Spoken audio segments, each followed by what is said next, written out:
이제 새해 첫 수요일입니다. 하나님을 아는 것이 우리에게 힘이 됩니다. 다른 것이 힘인 것 같으나 하나님을 아는 것이 우리에게 힘이 되는 것이고, 또 아는 힘, 이게 이제 이번 달의 키워드죠. 우리의 그 삶의 문제를 대부분 이렇게 돌아보면은요, 힘이 없어서 그렇습니다. 내가 힘이 없는 문제입니다. 내가 힘이 없을 때와 있을 때 상황을 대처하는 게 굉장히 다릅니다. 그러니까 내가 좀 컨디션이 안 좋거나 좀 몸이 아플 때는요, 작은 일도 굉장히 짜증도 많이 나고 굉장히 이렇게 좀 나에게 크게 다가오죠. 그러나 내가 좀 이렇게 컨디션도 좋고 몸이 좀 가뿐하고 이럴 때는 좀 심각한 문제가 있어도 그것을 이렇게 넉넉히 잘 이겨낼 수 있는 거죠. 그래서 내가 지금 힘이 있는지 없는지 이걸 자꾸 점검하셔야 됩니다. 근데 이번 달 키워드가 하나님을 아는 것이 힘입니다. 그러니까 특히 이게 개인의 어떤 감정이나 어떤 그런 생각들을 돌아보면요, 힘이 없을 때 무기력해지는 겁니다. 내가 힘이 없잖아요. 그럼 우울해져요. 사람 만나기도 싫고요. 그게 이제 오래되면 공황장애가 되고 우울증이 되겠죠. 또요, 이렇게 막 화가 많고 굉장히 부정적인 그런 사람들이 있습니다. 그런 사람은요, 높은 확률로 고혈압이라든지 당뇨라든지 그런 지병을 갖고 있을 확률이 높습니다. 왜 그러냐? 고혈압이라든지 이런 것들의 대부분의 원인이 되는 게 스트레스입니다. 스트레스를 받으니까 그런 스트레스를 어떻게 해소하지 못하니까요, 그거를 이제 안 좋은 식습관이라든지 여러 가지로 이렇게 풀다 보니까 그게 수면 장애, 식습관 장애 이런 것들로 되는데 풀어지지가 않습니다. 그래서 이제 그런 것들이 인간관계에도, 내가 직장에서 일하는 거에도, 사회생활에도 이게 도미노처럼 이게 다 무너져요. 내가 힘 하나 없을 뿐인데 그 힘, 나만 힘 없고 많은 게 아니라 그 힘 없는 것을 가지고 내 주변 사람들을 힘들게 하기도 하고요. 그래서 어쩔 때는 저 사람이 진짜 도대체 왜 저러지? 이해 안 되는 경우가 있잖아요. 사실은 그 사람이 힘이 없어서 그래요. 그러면 다른 사람 이야기하기 전에 이번 한 주간 어떠셨습니까? 어느 날은 굉장히 또 기분 좋을 때도 있는데, 어떤 날은 작은 문제에도 내가 그냥 화가 확 나거나 굉장히 그냥 부정적인 생각에 사로잡히거나 이런 것들을 그냥 넘기지 마시고요. 아, 내가 지금 힘이 없구나. 이렇게 나의 상태를 내가 알아차려주고 그것을 자꾸 하나님과의 관계 속에서 내가 회복하고 치유받아야 내가 변화가 되는 겁니다. 근데 대부분 그 상태 속에 그냥 찌들어져 있고, 그리고 내가 힘이 없으니까 뭐만 나와요? 남에 대한 불평과 원망만 계속 나와요. 바뀔 수 없는 현실 탓을 계속하고 있다고요. 그것은 아무것도 나아지게 하지 않습니다. 그래서 여러분들이 이 시간을 통해서 힘을 얻으시기 바랍니다. 올 한 해 하나님을 아는 것이 왜 힘인지, 왜 우리가 힘써 하나님을 알아야 되는지, 그리고 그걸 안다라는 것이 결국 우리 삶 속에 어떤 모양으로 나타나는지까지를 여러분들이 응답을 받으셔야 합니다. 믿음은 머리에서만 머무는 것이 아니라 마음으로, 또 마음에서만 감정으로만 느끼는 차원이 아니라 우리의 삶의 행동과 어떤 선택으로서 이게 점차 영향을 줘야 되는 것이 정상적이고 건강한 그리스도인의 모습일 것입니다. 완벽할 수는 없으나 우리가 지금 어떤 방향으로 가고 있는지를 여러분들이 분명히 이해하고 깨달으시기 바랍니다.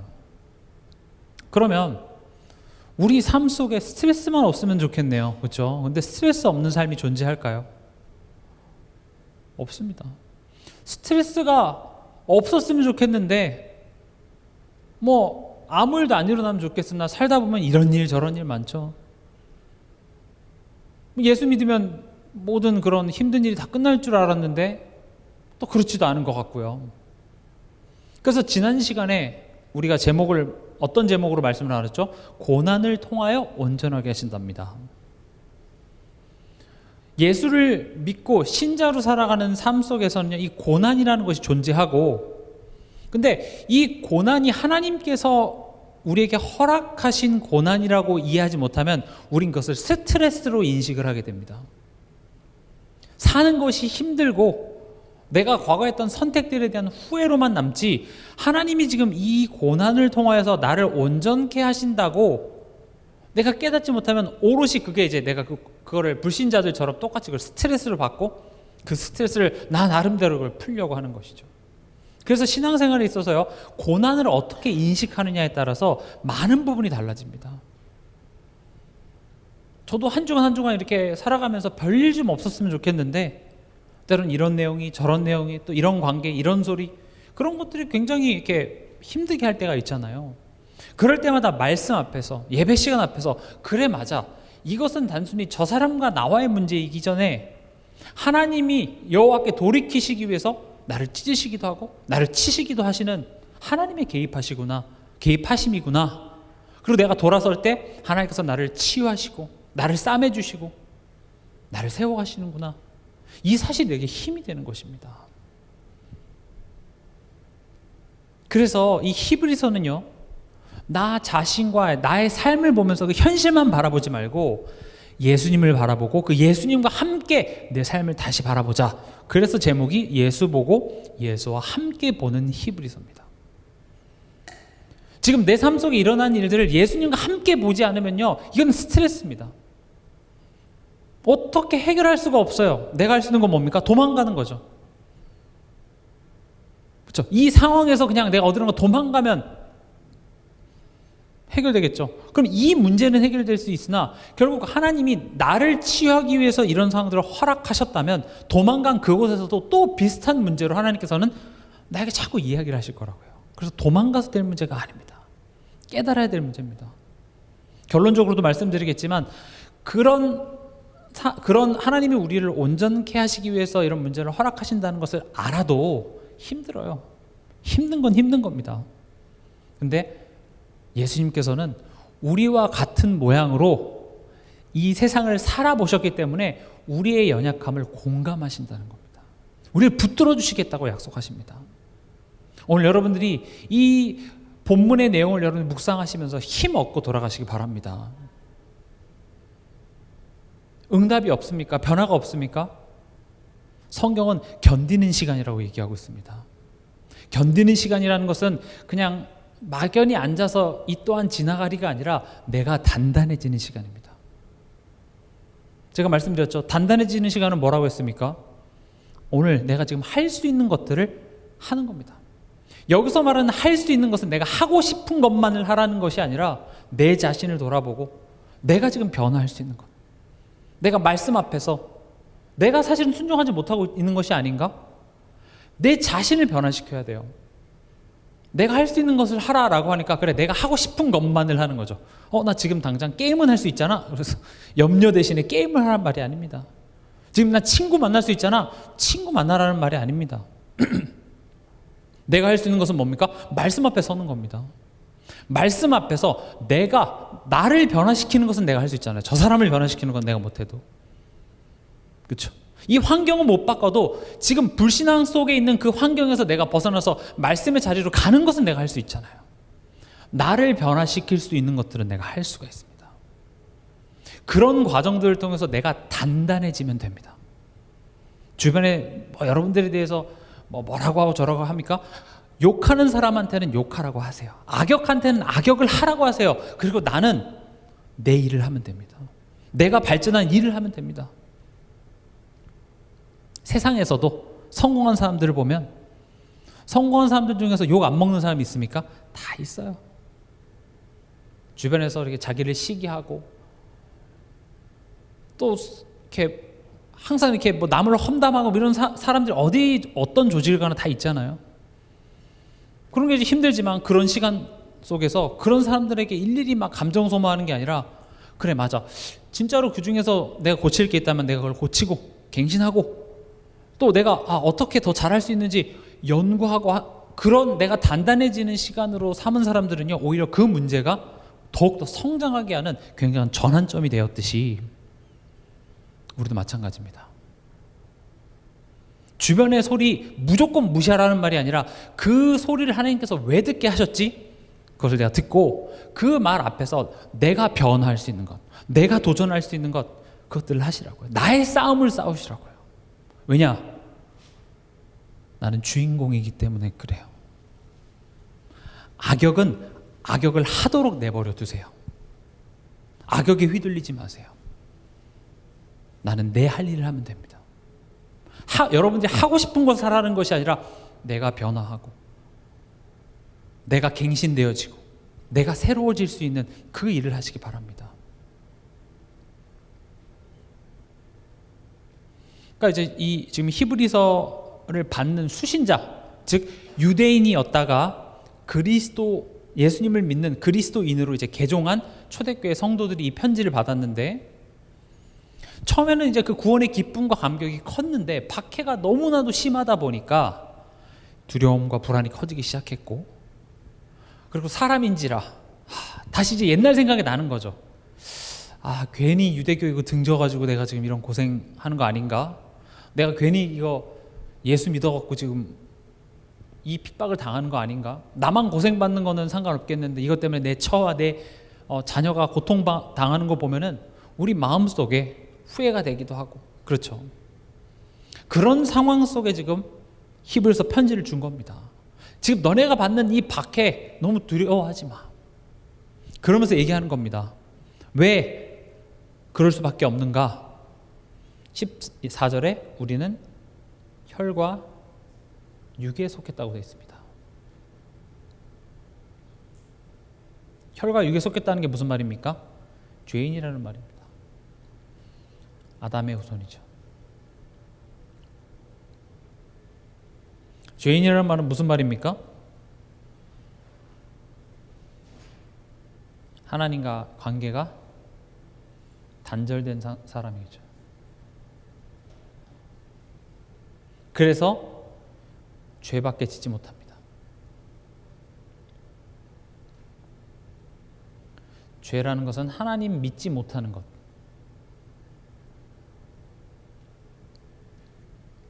우리는 혈과 육에 속했기 때문에 문제와 어려움이 찾아오면 하나님을 바라보고 하나님을 의지하기보다는 죄밖에 짓지 못합니다. 오히려 하나님이 아닌 것을 선택합니다. 그리고 구원받은 그 이후에도 우리에겐 죄성이 있죠. 그래서 우리는 연약한, 그리고 무너지기 쉽습니다. 이게 우리의 모습이죠. 그럼 죄 지었으니까 죄 지었다 이렇게 끝나는 게 아니라 죄에는 반드시 대가가 있습니다. 죄의 대가가 뭡니까? 로마서 6장 23절에 뭡니까? 바로 죽음, 사망입니다. 죄의 싹은 사망.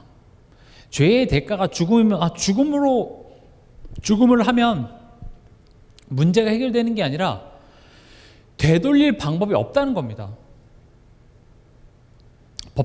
판사가 법정에서 사형, 이 말은요 죽으면 용서해 줄게가 아니라 끝인 거예요. 용서 안 됨 이거예요.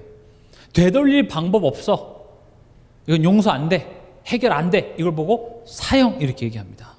죄의 대가가 사망이라는 말은 너희들이 지은 죄를 너네들이 그 어떤 방법으로도 이건 해결할 수 없어. 되돌릴 수 없어. 방법이 하나 있는데 싹 너네 없애버리고 새롭게 다시 지구를 만들지 않는 한 죄의 싹은 사망이다라는 것은 죽음을 지불하면 된다는 소리가 아니라 안 된다는 겁니다. 절대 안 돼. 그 어떤 방법으로도 너는 한번 하나님과의 관계가 단절된 것은 회복할 수 없어. 성경이 말하는 죽음은 무엇입니까?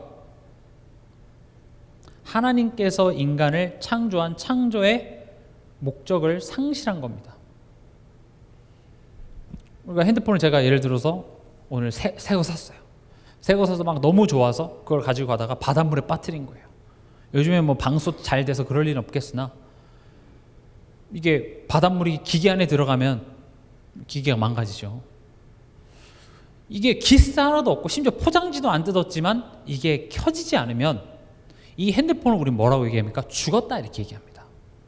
이걸 냄비 받침대로도 쓸 수 있고 책갈피로도 쓸 수 있고 못을 박는데 이 핸드폰으로 할 수 있으나 원래 이것을 만든 창조한 그 목적을 잃어버리면요 그것을 우린 죽었다 이렇게 얘기합니다.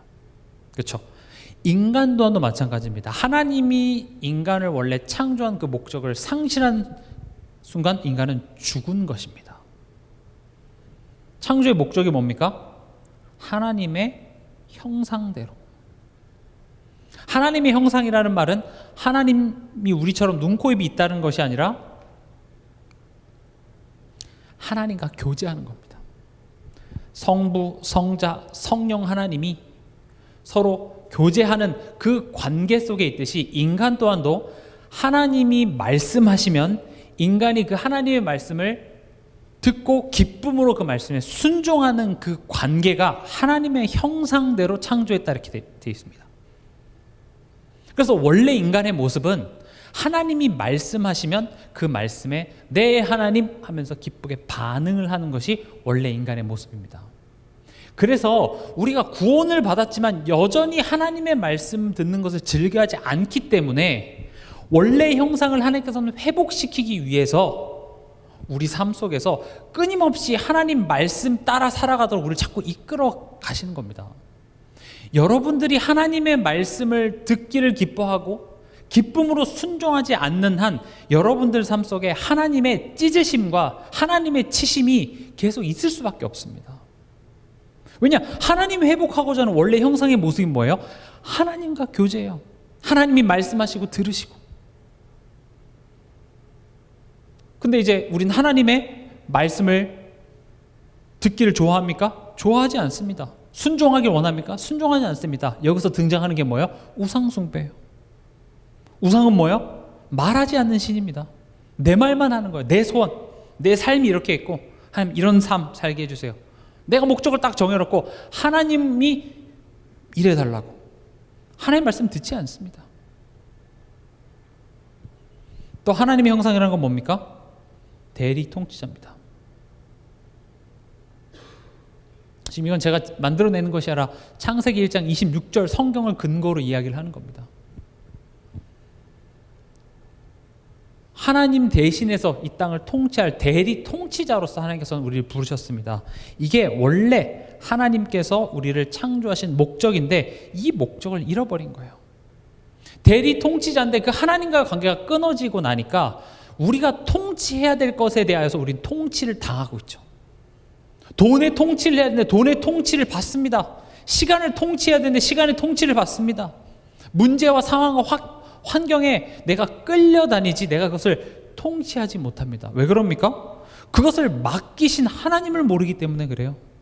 또 하나님이 이것을 내게 맡겼다라는 사실을 모르기 때문에 대리를 빼고 내가 통치자 노릇을 하기 때문에 이게 안 되는 겁니다. 자녀도 마찬가지입니다. 자녀도 하나님이 내게 맡기신 대리 통치자이기 때문에 누구랑 제일 먼저 상의를 해야 돼요? 하나님이에요. 바지를 내가 세탁소에 맡겼습니다. 그러면 맡긴 나와 상의를 해야 될 거 아니겠어요? 근데 내가 긴 바지를 맡겼는데 단을 줄여달라고 했더니 갔다 왔더니 반바지로 만들었어요. 반바지가 더 이쁠 것 같아서요. 그럼 바지 물어줘야 됩니다. 그렇죠? 아니, 내가 맡겼는데 왜 나랑 이야기하지 않고 네 멋대로 해? 아무리 세상에서 제일 멋있는 반바지를 만들었어도 그건 안 되는 겁니다. 마찬가지로 하나님과의 관계가 깨짐으로 말미암아 이 두 가지를 다 상실하게 되고 그것을 우린 죽었다 이렇게 얘기합니다. 죽음이라는 것은요 아무리 기술이 발전해도 되돌릴 수가 없습니다. 죽은 그 미라를 100년, 200년 기술이 발전해도 죽었다라는 말은 이미 끝이 났다라는 말입니다. 우린 죽은 상태 속에 있었습니다.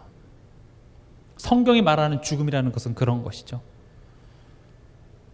그리고 15절에 죽기를 무서워함으로 죽음에 대한 두려움입니다.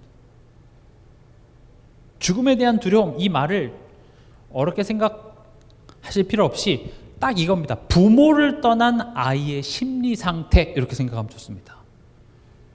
깎는 아기가 엄마를 떠나면 무엇이 찾아옵니까? 두려움이 찾아오죠. 당연한 겁니다. 엄마가 없으면요. 엄마가 잠깐 아이를 두고 화장실만 갔다 와도 엄마 어디 갔어? 이게 아이들이잖아요. 우리도 원래 인간이 창조되기를 하나님과 함께 살도록 하나님과 교제하고 소통하도록 창조됐기 때문에 하나님을 떠났어도 그 형상이 어느 정도 남아있잖아요. 그런 습성들이. 그렇기 때문에 인간은 너 불안해야 돼 라고 얘기하지 않아도 그냥 불안합니다. 두렵습니다. 그걸 성경은 죽음에 대한 두려움, 즉 하나님 떠남으로 인하여 우리 인간은 두렵고 불안하게 되는 것이죠. 근데 뭐라고 되어 있습니까? 14절에 보면 죽음의 세력을 잡은 자 곧 마귀 이렇게 되어 있습니다. 이 두려움을 가지고요 왕 노릇하는 자가 누굽니까? 마귀. 인간은요 두려움을 가지고 이야기를 하면요 호주머니에서 돈이 나옵니다. 보험 이런 것도 다 두려움이죠. 보험이 나쁘다라는 말이 아니라 인간의 심리가 그렇다는 겁니다. 두려우면요 돈을 내게 되어 있습니다.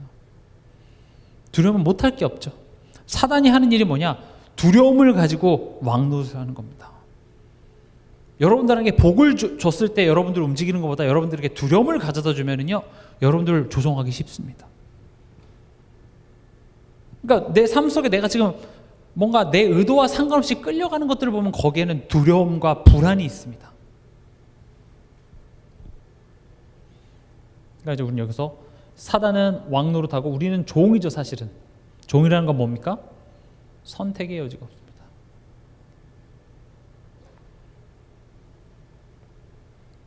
우린 이 속에 살아가는 겁니다. 이게 인간의 모습입니다. 이게 하나님 떠난 인간의 처참한 실태입니다. 여러분, 왜 사람들이라고 얘기 안 할게요. 왜 우리들이 예수님을 찾지 않는 줄 아십니까? 왜 그리스도를 그렇게 간절히 붙잡지 않는 줄 아십니까? 죄의 처참함을 몰라서 그렇습니다. 우리의 상태를 몰라서 그렇습니다. 쉽게 말하면 지금 내 안에 암세포가 자라고 있단 말이에요. 근데 그게 발견되지 않으면 몰라요. 그냥 내 하고 싶은 대로 살죠. 근데 암이 발견됐다. 진단을 의사로부터 딱 받는 순간 여러분은 어떻게 하겠습니까? 암의 심각성을 알기 때문에 식습관부터 시작해서 여러 가지들을 하겠죠. 치료를 위해서 건강한 삶도 하고 그렇게 평소에 하기 싫어했던 운동도 하고. 근데 내 안에 지금 암세포가 있다라는 사실을 모르면 그냥 내 멋대로 살아가는 거예요. 그리고 언젠가는 그 암세포가 나를 죽이는 것입니다. 우리가 신앙생활 할 때도 사실은 지금 내가 내 안에 있는 이런 죄성, 사단의 틈이 되어지는 것들이 지금 계속 암세포처럼 자라서 나를 갉아먹고 있는데 그것을 인지를 하지 못해요. 죄의 심각성을 알아야 그리스도를 찾게 됩니다. 말씀을 의지하고 하나님을 의지하지 않는 이유는요, 지금 이 죄의 심각성을 몰라서 그래요. 적당히 지금 어떤 내 힘과 내 경험으로 지금 현재 상황이 적당히 컨트롤 돼요. 그냥 적당히 이렇게 살아가면 되겠지 하지만 지금 내 안에 암보다 더 센 게 뭡니까? 흑암이죠. 흑암이 나를 갉아먹고 있다는 사실 여러분들이 인지하셔야 됩니다. 내 안에 그 흑암, 영적인 암이 언제 드러나는 줄 아십니까? 예배 드릴 때입니다. 그래서 그렇게 예배를 강조하는 거예요.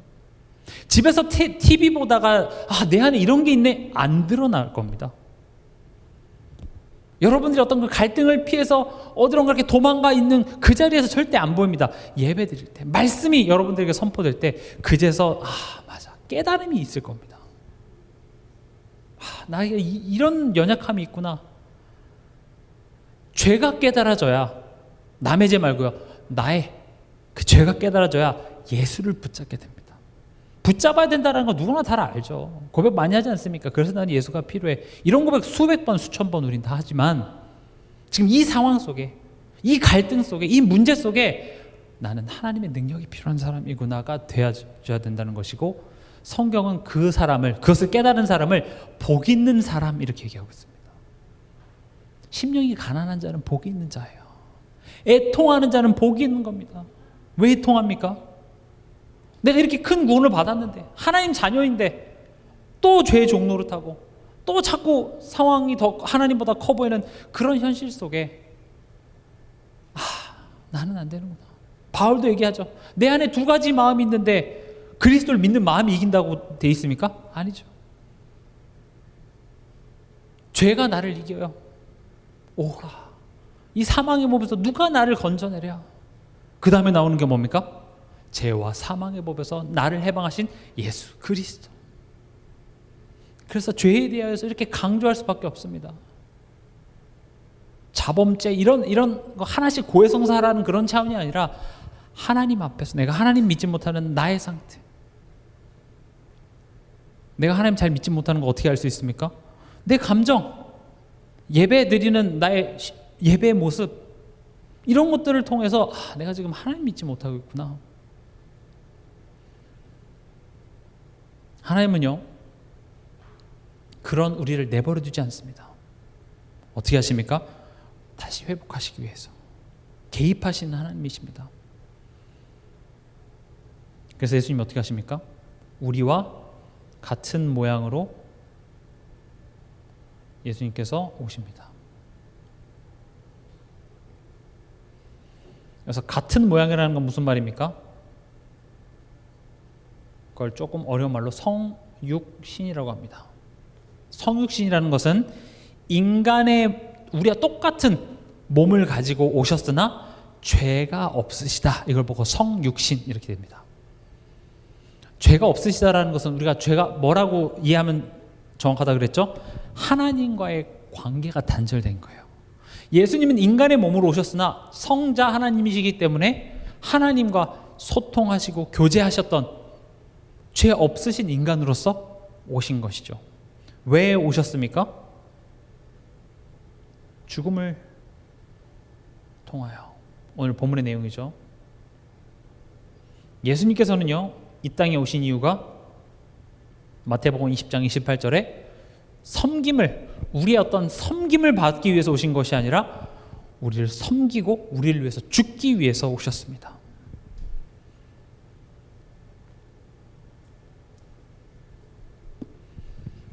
예수님이 우리를 구원하시기 위해서 죄밖에 짓지 못하는 죽음으로 인한 그 두려움 속에 일평생 매어 종노릇하는 우리를 해방시켜 주시기 위해서 예수님께서는 육신의 몸을 입고, 우리와 같은 육신의 몸을 입고 이 땅에 오셨다라는 것이죠. 요한복음 5장 24절에 십자가에서 예수님께서 죽으심으로 말미암아 어떻게 됐습니까? 우리를 사망에서 생명으로 옮기셨습니다. 제가 읽어보겠습니다. 내가 진실로 진실로 너에게 이르노니 내 말을 듣고 또 나 보내신 이를 믿는 자는 영생을 얻었고 심판에 이르지 아니하나니 사망에서 생명으로 옮겼느니라. 아멘. 지금 이 사망이 아까 위에 있는 이 내용이겠죠. 죽음. 사망에서 생명으로 옮겼기 때문에 우리는 이제 다시 하나님의 자녀로서의 새로운 삶이 시작된 것이고, 이제는 하나님과의 교제, 또 이 하나님의 대리 통치자로서의 새로운 삶이 시작됐다라는 말인 것입니다. 또 예수님이 십자가에서 뭘 하셨습니까? 오늘 본문에 이 왕 노릇하는 마귀를 멸하셨습니다. 그리고 또 어떻게 했습니까? 일평생 죄의 종 노릇하는 이 죄의 종에서 해방시키셨죠.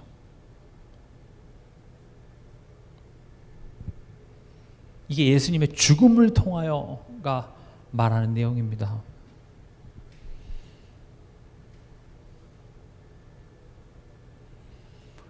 그러면 이 예수님의 죽음을 통하여의 그 공로를 힘입은 게 나예요. 여러분들입니다. 어떻게 할 수 있습니까? 하나님이 믿어지는 거예요. 하나님의 은혜 아니고 구원받지 못한 사람에게는 절대 믿어지지가 않습니다. 순서가 그렇습니다. 예수를 믿으면 구원받는 것 같지만 구원받은 자만이 믿어지는 겁니다. 그래서 예수 믿으면 천국 간다를 이야기하는 것보다 너가 이 사실을 믿는다는 것이 어떤 의미인지를 얘기해 주는 것이 진짜 중요해요. 그게 사실은 교회 처음 온 새신자들에게 전달해 줘야 될 내용입니다. 야, 너가 이게 믿어진다라는 것은 어떤 의미인 줄 아냐? 하나님 너를 사랑하셨다는 말이야. 너가 사랑스러웠는 줄 알아? 아니야.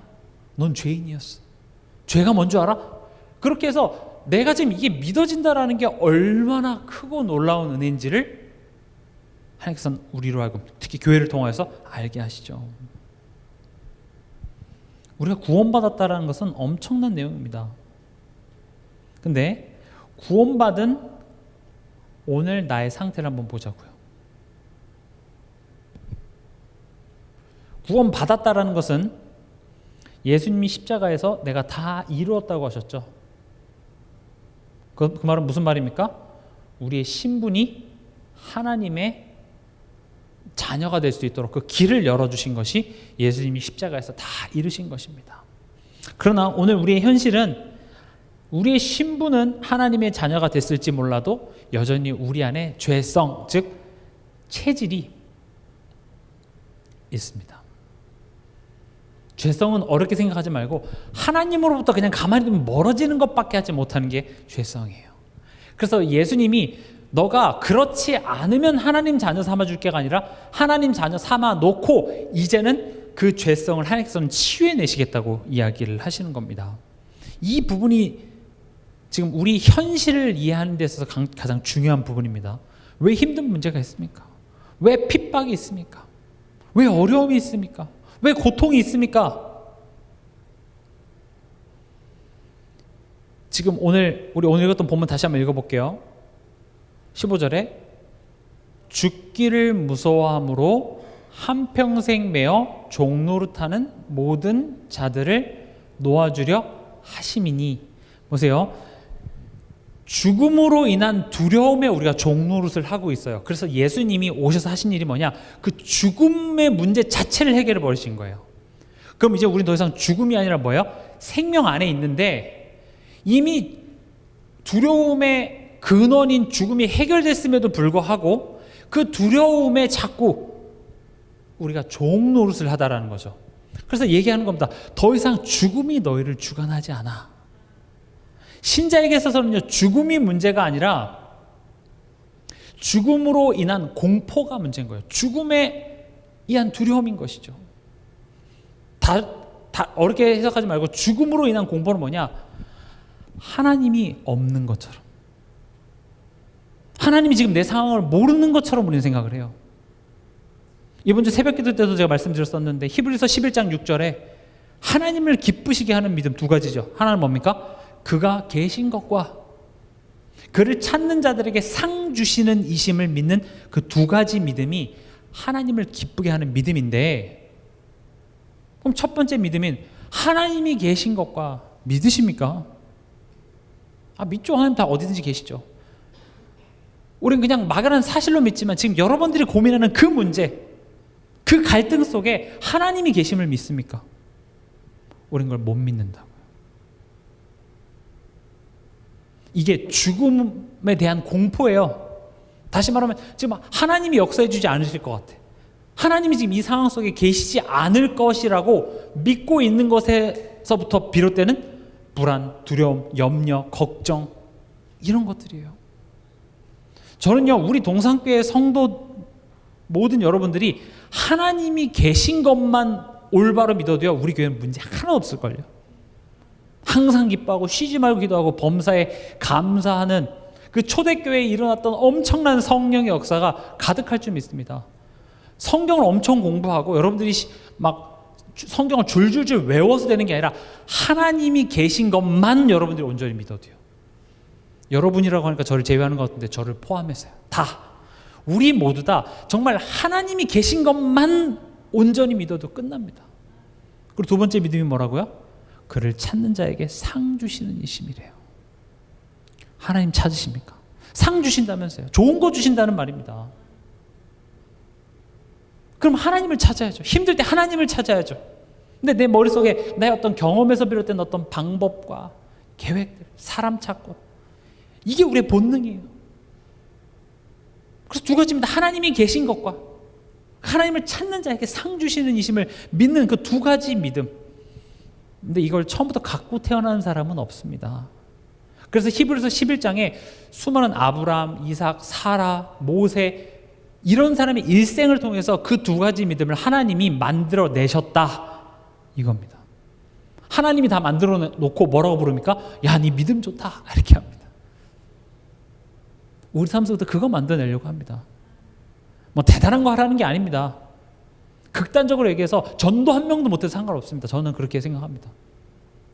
여러분들이 정말 여러분들이 있는 그 현장에서, 그 가정에서 하나님이 계신 것을 정말 믿는다면요, 하나님이 여러분들에게 복음을 붙일 줄 믿습니다. 그거면 끝입니다. 하나님이 계신 것과 내 자녀의 모습을 보면서 하나님이 계신 것과를 믿으시기 바랍니다. 내 남편의 모습을 보며, 우리 가정의 어떤 이런 문제나 여러 가지 그런 상황들을 보면서 하나님이 계신 것을 믿으시기 바랍니다. 저도 항상 그 부분에 있어서 도전을 받습니다. 그래, 맞아, 하나님이 계시잖아. 이 말 또 오해하시면 안 됩니다. 하나님이 계시니까 난 아무것도 안 해야지가 아니라 하나님이 계시니까 내가 그것을 믿지 못하고 있구나라는 나의 상태를 깨닫고 그것을 믿는 믿음으로. 그러니까 우리에게 있어서는 머리로는 알지만, 그리고 실제로 우리가 하나님의 자녀가 되고 하나님이 통치하고 계시는 걸 알지만 여전히 이 죽음에 대한 공포의 반응을 한다라는 거죠. 그게 우리에게 이제 염려, 걱정, 원망 이런 것들이겠죠.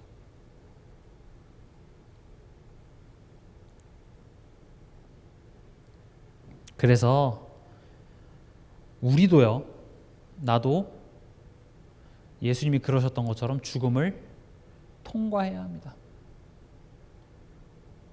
이걸 예수님께서는 우리가 가야 될 십자가의 여정이라고 말씀하고 계십니다. 우리 한번 같이 찾아서 읽어보겠습니다. 누가복음 9장 23절에서 24절입니다.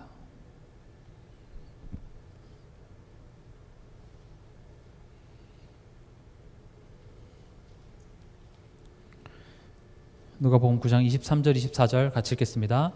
또 무리에게 이르시되 아무든지 나를 따라오려거든 자기를 부인하고 날마다 제 십자가를 지고 나를 따를 것이니라.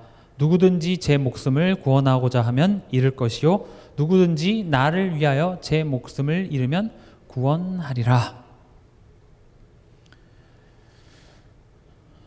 우리가 예수 믿고 사는 삶의 모습은요, 이겁니다. 내가 죽는 시간입니다. 하나님 믿지 못하는 나의 옛것들이 죽어져가는 그 죽음을 통과해야만 합니다.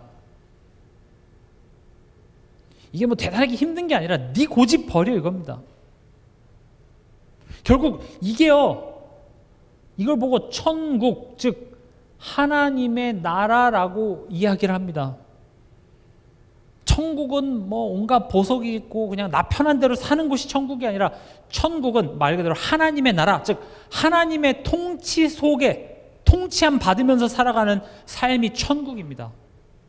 예수 믿으면 죽으면 뜨거운 데 안 가고 좋은 데 간다. 이게 천국의 전체 모습이 아니라 천국이라는 곳은 내 주장, 내 생각, 하나님 없이 살아왔던 나의 그런 체질들이 죽어지고 하나님의 말씀을 듣기를 기뻐하고 기쁨으로 순종하는, 마치 목자의 음성을 듣고 기쁨으로 따라가는 양의 그 관계 속에서 살아가는 것을 보고 천국, 즉 하나님의 나라 이렇게 얘기합니다.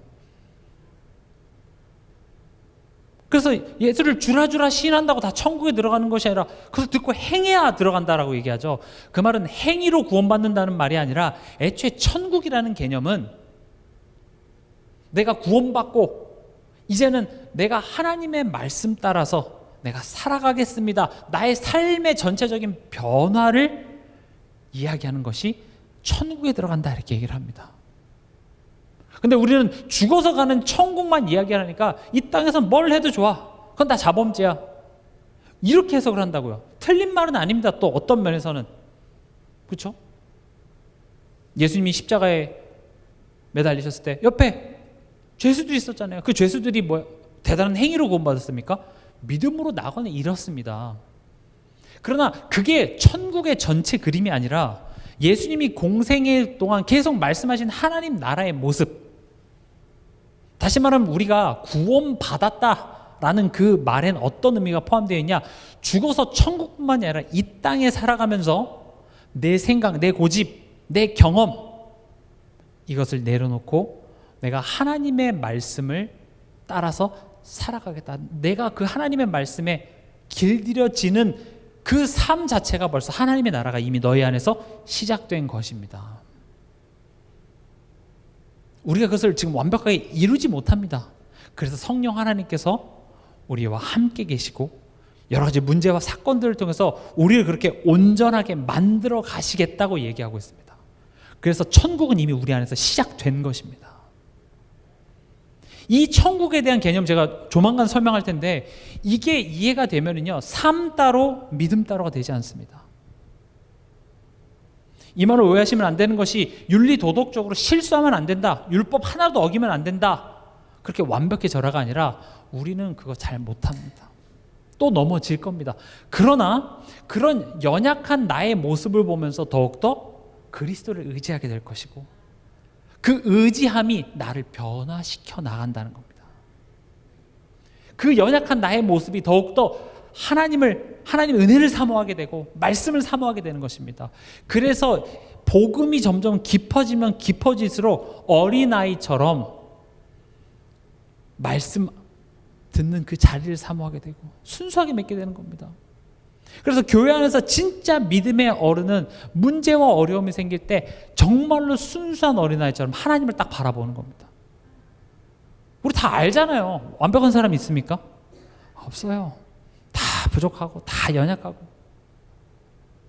하나님이 여러분들 인생 CCTV 한번 같이 돌려봅시다. 여기 틀어갖고 그럼 여러분들 내 거 한번 틀어보세요 할 사람 있어요? 없어요. 다 우리 부족해요. 그걸 아는 게 현명한 거예요. 맞아, 나 은혜 입은 자인데.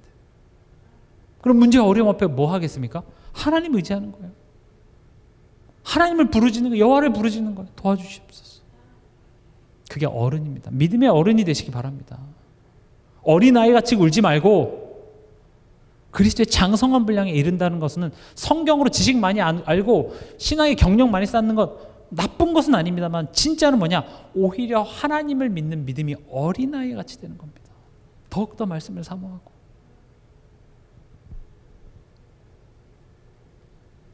빌립보서 2장, 제가 지금 한 말을 성경은 이렇게 정리를 하고 있습니다. 빌립보서 2장 12절에서 13절.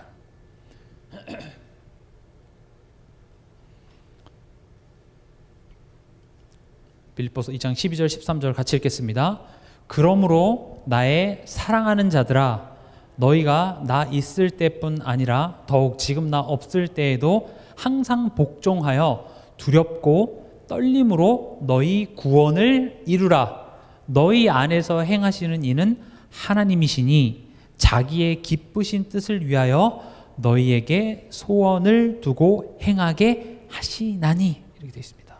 여기 보면 구원을 이루라 이렇게 얘기되어 있죠. 아니 뭐 구원 받았는데 뭘 또 구원을 이뤄?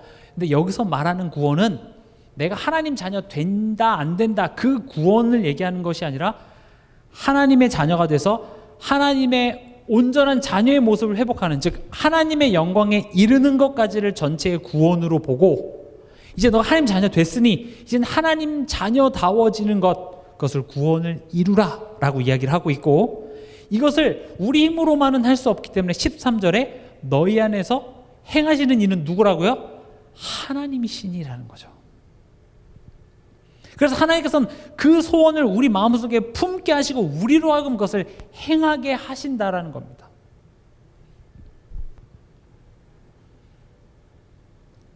제가 설명을 잘 못하기 때문에 빨리 넘어가도록 하겠습니다. 오늘 다시 본문으로 돌아오면 예수님께서는 우리의 대제사장이 되어주시겠다고 얘기하셨습니다. 이게 무슨 말인지 모르면 감사합니다 뭐 이렇게 얘기하겠죠. 이게 무슨 말이냐? 여러분, 선지자라는 것은요 항상 하나님을, 더 정확히 말하면 하나님의 입장을 대변하는 자리입니다. 그렇죠? 선지자는 야 하나님이 이랬대, 하나님 화나셨대, 하나님 너네 그렇게 하지 말래, 이게 선지자예요. 근데요 제사장은 뭡니까? 모든 인간을 대표하는 겁니다. 그렇죠? 대제사장이 뭘 한 겁니까? 하나님 우리 죄인입니다 하고 제물 갖고 하나님 앞에 인간의 대표로 서갖고 제물을 드리는 거잖아요. 그렇죠? 그러니까 선지자라는 것은 하나님의 입장을 대신하는 자리고, 제사장이라는 것은 우리 인간을 대변하고 대표하는 것이 제사장이라는 겁니다. 그 말은 뭐예요? 예수님이 쉽게 말하면 내 변호사가 되어주시는 거예요. 내 대리자가 되어주시는 거예요. 그러니까 우리가 심판 앞에 앉았을 때 하나님 얘기하는 거죠. 너 죄인인데? 너 하나님 못 믿었는데? 너 사는 동안 나 몇 번이라고 얘기할 수는 없겠죠. 너가 믿는 순간이 몇 번이나 있었냐? 오히려 이렇게 물어보시겠죠. 수도 없습니다. 너 지옥 가야 돼. 그때 예수님이 잠깐만요. 제가 대신 변호하겠습니다. 죄인 맞습니다. 근데 제가 이 사람의 죄를 대신해서 제가 십자가에서 죽음으로 그 죄값을 치렀습니다. 그리고 이제 앞으로 얘 살아가는 동안 제가 책임지고 얘 사람 만들어 놓겠습니다. 용서해 주십시오. 하나님이 보더니 오케이, 무죄. 이렇게 한 거거든요. 근데 우리를 그렇게 신분을 변화시키는 것에서만 예수님께서 역할해 주시는 것이 아니라, 오늘 본문 볼게요. 17절에 보면 하나님의 일에 자비하시고 신실하신 대제사장이 되어 백성의 죄를 속량하려 하심이라. 16절에도 이는 확실히 천사들을 붙들어 주려 하심이 아니요 오직 아브라함의 자손을 붙들어 주려 하심이라. 18절에도 그가 시험을 받아 고난을 당하셨은즉 시험 받는 자들을 능히 도우실 수 있느니라. 뭐라고 되어 있습니까? 자비하시고 신실하시대요. 자비하다라는 건 뭐죠? 용서하시는 하나님입니다. 여러분들을 혼내는 거에 하나님의 목적이 있는 것이 아니라 용서하고 돌이키는 데 하나님의 목적이 있습니다. 여러분들 자녀 패는 거에 취미가 있으신 건 아니잖아요. 잘못했어? 잘됐다. 오늘 몽둥이로 찜질 좀 하자. 그런 부분은 없습니다. 몽둥이를 드는 이유는 뭐죠? 잘못했다라는 것을 깨달아서 돌이키기 위한 겁니다. 그래서 그걸 맞는 것으로 용서해주고 기회를 주겠다는 거잖아요. 우리의 대제사장이 되어주셔서 우리를 용서하시고 기회를 주시는 겁니다. 신실하다. 뭡니까? 믿을만하다라는 거겠죠. 그리고 또 뭐가 있습니까? 변함이 없으시다. 하나님은 여러분들에 대한 사랑에 대해서 변함이 없으십니다. 어제나 오늘이나 2005년이나 2025년이나 2026년이나 여러분들에 대한 하나님의 사랑은 조금도 변함이 없습니다. 진해지면 진해졌지 변함없습니다. 그 하나님이 나를 대변하십니다. 그리고 16절에 뭐라고 되어 있습니까? 우리를 붙들어 주신답니다. 예수님 여러분들을 붙들어 주고 있습니다. 승재야, 지금 네 가는 길이 조금 힘들지 알아. 18절에 지금 얘기하시는 거잖아요. 그가 시험을 받아 고난을 당하셨은즉 시험 받는 자들을 능히 도우실 수 있느니라. 나도 인간으로 살아봤어. 얘기하는 거예요. 여러분들 우리의 삶보다 더 힘들고 어려운 상황 속에 계셨던 분이 누구예요? 예수님이에요. 저도 이렇게 군대 그렇게 힘들게 갔다 오진 않았는데 이제 보통 남자들이 모이면 내 부대가 더 힘들었고 내 군 생활이 막 힘들었고 막 이런 얘기를 해요. 한번 이렇게 청년들끼리 이렇게 막 그런 얘기를 하고 있는데 뒤에서 씩 웃으시는 분이 계신데 그게 이용렬 장로님이셨어요. 이용렬 장로님은 특전사를 나오셨거든요. 지금 이렇게 막 웃고 그냥 이렇게 마음 좋은 아저씨 같아 보여도 이렇게 그 시절의 특전사는요 엄청 많습니다. 그걸 6년인가 하셨다 그래요. 그러니까 얘기도 안 해요. 그때 그 자기가 받았던 그 고통, 그렇다고 해서 무시하지 않아요. 그래 고생했겠다. 근데 웃죠. 다시 가면 절대 안 간다고. 예수님도요 알아요. 내가 아끼고 사랑했던 그 제자한테 배신도 당해봤고요. 지지리도 가난한 그 가난도 겪어보셨고요. 예수님 무슨 강남 이런 데서 태어나신 줄 아십니까?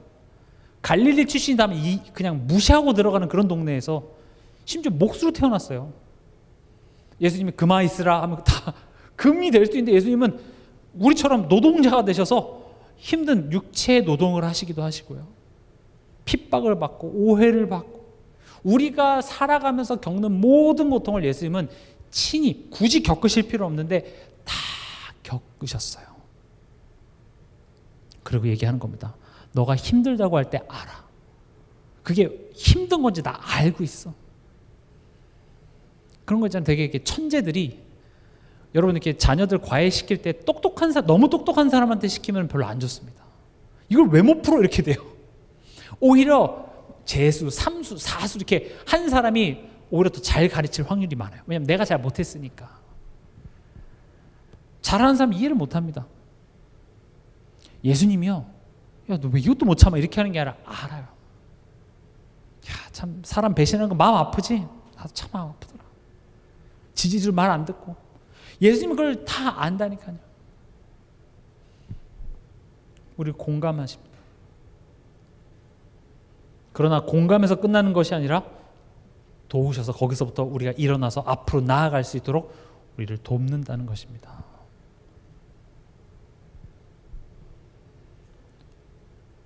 지금 정리를 해보자면 지금 이 히브리서는 어떤 상황이라고요? 그래, 내가 예수 믿었고 구원 받은 건 알겠는데 현실이 너무 힘드니까 두렵기도 하고 또 후회가 되기도 하고 이런 상황 속에 지금 너희가 겪는 고난과 어려움은 결국 너가 죄의 종로로 되어 있어서 종로로 탈 때에 그 두려움에서 비롯되는 것이다. 너희는 하나님의 자녀고 하나님이 너희를 온전케 하시기 위해서 고난을 허락하시기도 한다. 두려워하지 마라. 예수님 또한도 그 과정을 겪으셨고 또 너희들의 그 힘듦을 공감하시지 못하는 분이 아니라 공감하시면서 너희들이 그것을 잘 이겨낼 수 있도록 너희를 도우시고 너희를 기다리시고 너희와 함께 동행하시는 예수님이니 결국 뭡니까?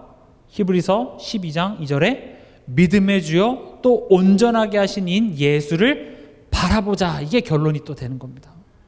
그래서 히브리서 시작하면서 이 히브리서의 전체의 결론을 저는 히브리서 12장 2절입니다 라고 말씀드렸죠.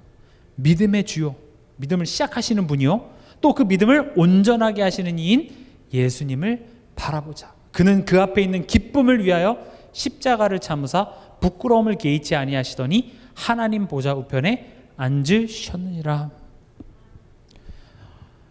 이 자리에 오시기 전까지 어떤 갈등이 있었습니까? 마음에 걸리는 문제가 있었습니까? 그냥 다 포기하고 어디론가 도망가고 그냥 가고 싶은 그런 마음이 가득한 그런 일들이 있으셨습니까? 혹시 믿음의 주요 온전케 하시는 예수를 한번 바라보시기 바랍니다. 내게 힘 주시고 나를 일으켜 세우시고 나와 함께 하시는 그 예수를 바라보면서 그 끝이 보이지 않는 터널 속을 예수님 손잡고 우리 한번 가보자고요. 하나님이 내 삶을 진짜 인도하신다면 도망가서 될 문제가 아닙니다. 포기해서 될 문제가 아닙니다. 올 한 해 그런 문제와 어려움이 왔을 때 여호와를 아는 자 같이 우리가 결단하고 선택할 수 있는 것, 그게 여호와를 힘써 알자가 되는 것입니다. 오늘 말씀 기억하시면서 한 주간도 승리하는 한 주간 되시길 주님의 이름으로 축원합니다.